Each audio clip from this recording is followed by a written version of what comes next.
perder a audição aos 30 anos de idade. Triste só de imaginar, né? Mas foi o que aconteceu com um ex-jogador do Corinthians, que passou por isso e teve que encerrar a carreira. Mas o que parecia ser o fim marcou o início de uma história emocionante.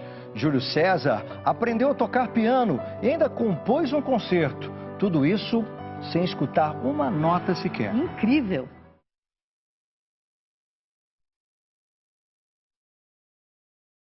Até agora você não ouviu nada, né?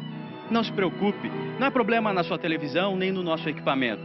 Nós cortamos o som de propósito, para que você pudesse ter uma pequena ideia de como é a vida do ex-jogador de futebol Júlio César. Ele é surdo há mais de 20 anos e nem por isso a música deixou de dar ritmo à vida dele. Os pés, que deram alegria e proporcionaram 2 títulos paulistas aos corintianos em 82 e 83, agora sustentam as notas musicais do instrumento que ele sonhava tocar.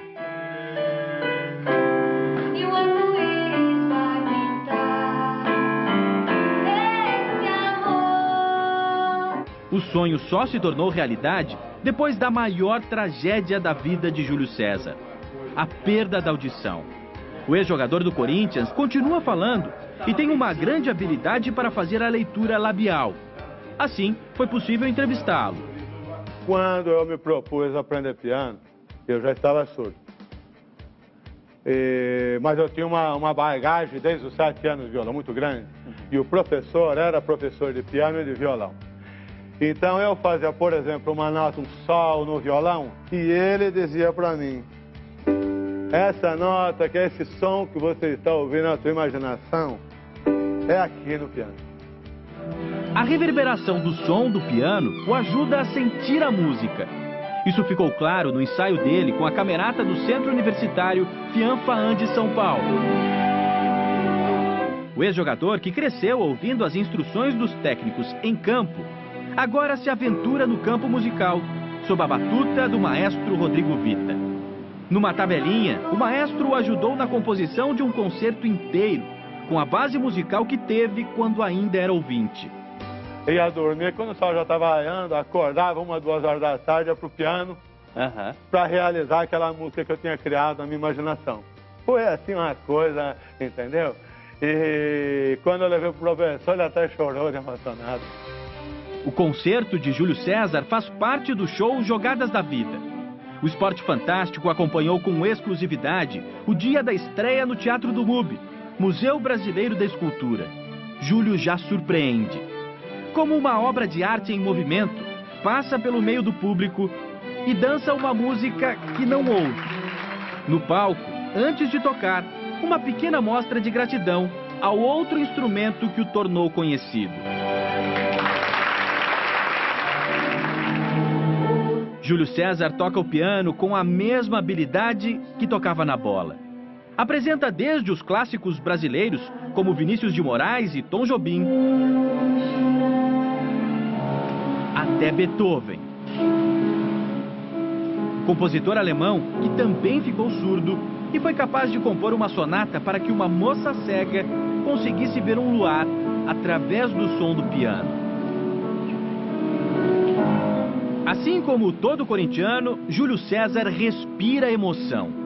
É isso que ele coloca nas músicas de composição própria. E quer emoção maior do que o nascimento de um filho? Para Júlio César, isso mereceu uma música. Eu fui no meu médico. Ele falou: Júlio, eu vou te falar a verdade. Esse teu problema é hereditário. É da tua mãe. E teu filho pode nascer surdo. Já aceitei esse desafio, por amor a meu filho que quer nascer. Aí você sentiu. Ele estava com o olhinho semi-aberto. E eu reparei que os olhos dele eram de um azul tão intenso. Eu pensei em 2 estrelas. Eu falei: nossa, meu filho, teu olho parece 2 estrelas. Eu cheguei em casa e compus uma música para ele, sempre junto de você. Foi como sentir.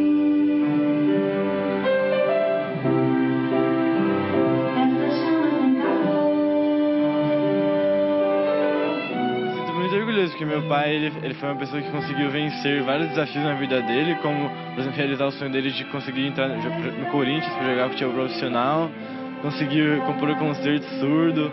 E ele é uma pessoa que tem muita perseverança e tudo que ele faz com muito amor. Júlio César decora tudo. Não usa a partitura. Fixa o olhar no teclado. E de vez em quando precisa se arriscar ao desviar o olhar para o maestro. Cada movimento do concerto tinha um propósito. Ser um relato musical de uma parte da vida do ex-jogador do Corinthians. O primeiro movimento foi o Direito de Nascer. Uma homenagem à mãe dele. Uma mulher que desafiou o próprio destino. Quando grávida, Dona Odete foi orientada pelos médicos a tirar o filho por causa de um problema genético. A minha mãe, quando eu nasci por ordem médica, ela não tinha cálcio, o médico falou que ela tinha que abortar e marcou o aborto para 15 dias. Imagino que minha mãe passou esses 15 dias e o que ela me passou no ventre materno. Deus faz as coisas certas, né? A gente às vezes não entende, né? Mas o caminho dele talvez fosse esse, né? A missão dele, né? E a primeira missão foi nos gramados. As glórias no futebol fecharam o primeiro movimento. Foi só aí que o nervosismo deu lugar à alegria. O público aplaudiu em pé, como se ele tivesse voltado a marcar um gol. Foi difícil segurar as lágrimas antes de continuar. Pela frente, ainda mais emoção, quando a música retrata a tristeza por não poder mais ouvir. Eu brigava muito com Deus. Eu questionava muito. E aquilo ficou para mim essa revolta. E eu chamei esse segundo movimento o Som do Silêncio. E o concerto encerra com mais alegria. Após a surdez, Júlio César se engajou aos trabalhos sociais. Elaborou e executou projetos como o que revolucionou a educação de dança para surdos. E eu virei a caixa acústica para o solo de madeira do palco. Liguei o som no último volume, som grave, deslocamento de ar, treme todo o chão. Botei os meninos descalços, eles absorveram o impacto pela sola do pé, conseguiram marcar o ritmo e dançar.